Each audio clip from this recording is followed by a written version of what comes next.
The year is 1817. The place, a quiet rural farm in Adams, Tennessee. A family lives out their days under the warm southern sun. But soon that sun would be eclipsed by a darkness so profound, so terrifying, that it would tear their lives apart, leaving behind a legend whispered in fear for generations. This isn't just a ghost story. This is a documented terror. This is the saga of the Bell family. This is the Bell Witch. And today we journey into its supposed lair, the Bell Witch Cave, to uncover America's most terrifying haunting. Our story begins with John Bell Sr., a respected farmer and devout Baptist who moved his family to a fertile stretch of land along the Red River in 1804. He built a successful life with his wife Lucy and their 9 children. It was a typical frontier existence until 1817. It started subtly. Unexplained noises, knocking on the walls, rapping on the doors. The family dismissed it as wildlife, but the disturbances escalated. They heard scratching sounds like rats dragging heavy chains coming from inside the walls. Whispers began, faint. Soon the entity grew bolder. Beds would shake violently. Blankets would be ripped from sleeping children. Objects began to move on their own. Dinner plates sliding off tables, chairs levitating. The physical assaults became horrifyingly real. Invisible hands would slap the children, leaving red welts and bruises. Betsy, in particular, suffered relentless torment. Her hair pulled, her cheeks pinched, even pins stuck into her. Then the entity spoke. At first, it was a faint, mumbling whisper. But over weeks, the voice grew stronger, clearer, morphing into various tones. An old woman, a child, even a deep, guttural growl. Kate was no ordinary poltergeist. She conversed with the family, often for hours. She knew their secrets, mimicked their neighbors, sang hymns, and quoted scripture, sometimes eloquently, sometimes with crude vulgarity. She hated John Bell with a fiery passion. This was not a haunting. It was a siege.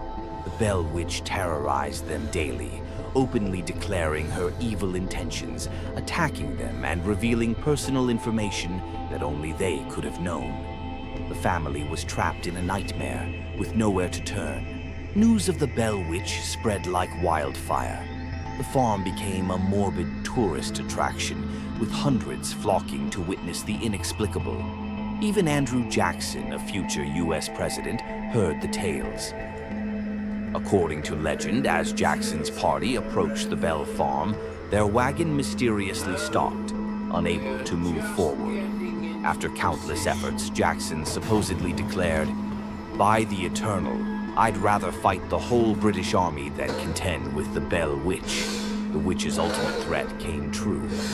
On December 20th, 1820, John Bell Sr. fell ill, suffering from strange fits and unable to speak. He slipped into a coma. A vial of dark liquid was found by his bedside. The family gave the liquid to a cat, which died instantly. John Bell Sr. was buried, his death attributed by many to the malevolent entity that had tormented him. The witch had won. With John Bell Sr. dead and Betsy breaking off her engagement to Joshua Gardner, the Bell Witch's fury seemed to subside. In 1821, Kate supposedly bid farewell, promising to return in 7 years. After her final departure, the legend says the Bell Witch retreated to its eternal lair, the Bell Witch Cave. This sprawling cavern system, located on what was once Bell property, became synonymous with the entity's dark presence. Today, the Bell Witch Cave is a commercial attraction, but its legend persists. Visitors report an array of strange phenomena within its depths: sudden, inexplicable cold spots, disembodied whispers, and growls that seem to come from inside the rock. Electronic devices are said to malfunction, batteries drain rapidly, and cameras capture unexplained light anomalies. Some swear they've heard spectral voices call their names, or felt invisible hands push them from behind. The Bell Witch legend remains one of America's most compelling and terrifying true stories. It has been investigated by academics, immortalized in books and films, and debated for centuries. Was it a supernatural entity? What cannot be debated is the profound and destructive impact this invisible force had on the Bell family. It attacked their children, ruined their peace, and was widely believed to have caused the death of John. So, the next time you hear a strange whisper in the dark or feel an inexplicable chill, remember the Bell Witch. Remember the family who faced an evil that defied explanation. And if you ever find yourself in Adams, Tennessee, standing before the dark maw of the Bell Witch Cave, ask yourself, do you truly dare to enter?